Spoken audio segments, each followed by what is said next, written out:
The results of presidential elections from that district will be announced and then transmitted to the National Tally Center at Lubowa in Wakiso district.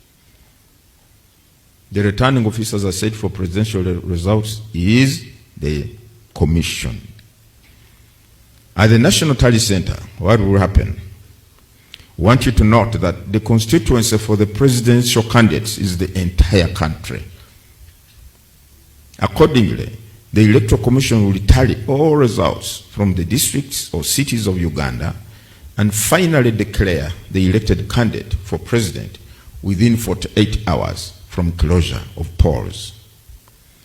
The Commission has gazetted the Electoral Commission head office grounds on plot 2508, Lubowa, Kigo Luweza Road, Makindye, Sabagabo Municipal Council, Wakiso District, as the National Tally Center for presidential elections. The tallying of results will commence on Thursday, 15th January 2026 after 4 p.m. until Saturday, 17th January 2026 before 4 p.m. In order to minimize disruption of work at the National Tally Center, access will be in a regulated and controlled manner and shall be limited to only duly accredited media personnel, national and international observers, agents of political parties, and agents of independent candidates. We need to have some kind of control on who should be around the polling station.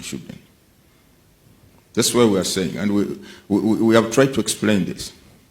When we say, I think it is better for people when they have voted, although the law allows them to keep around, first give space for other voters to come. Leave a peaceful process to take place. You start, just leave. Because the issue of invalid votes is not because all of them are actually invalid. So we have emphasized that point in our training programs, that the law provides as this business of people keeping around the polling station when they have cast their votes for 6 hours, 7 hours, you know. From experience, we have seen they create an intimidating environment in some cases. One voter told me, I've been telling this story, in 2021, he was told that polling station you are going to vote from, there is chaos. Some people, some young people are on the road. When they see you and they perceive you are not going to vote for the candidate they support, they create an intimidating environment and threaten you.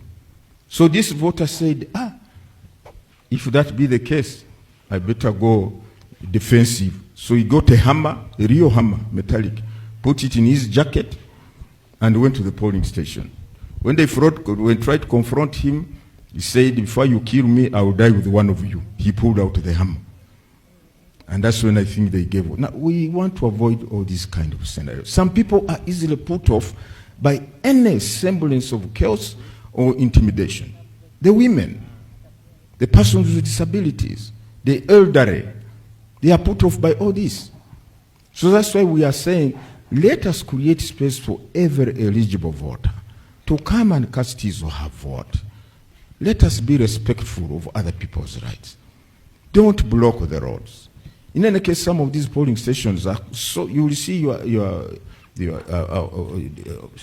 distinguished observers.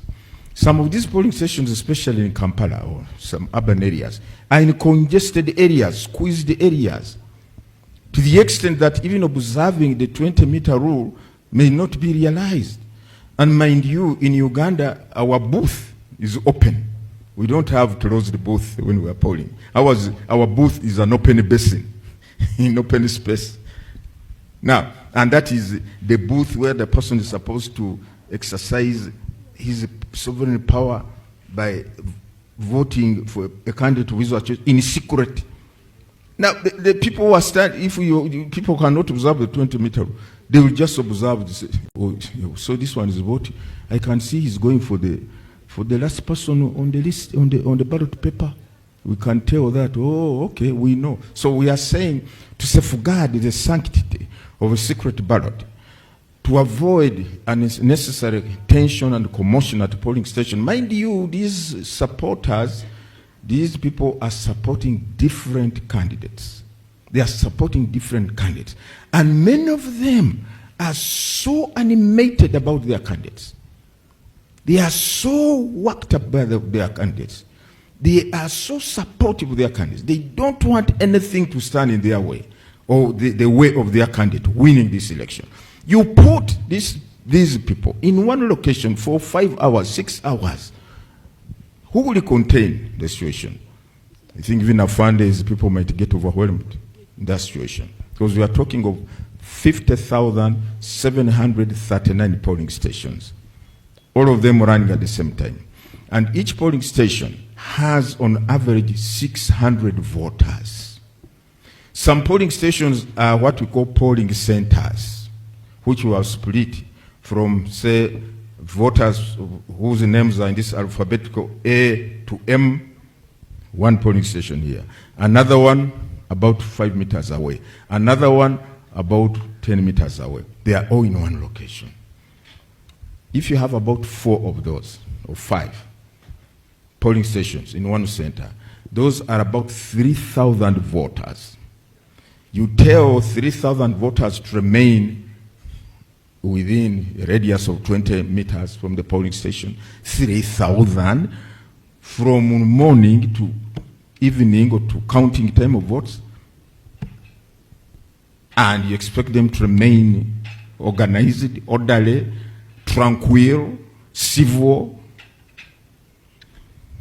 So we must create an environment that allows all voters to come and cast their vote. So, Isaac, the duty of care is to give assurance to all voters, come and cast your vote. Secondly, we are going to, unfortunately, we are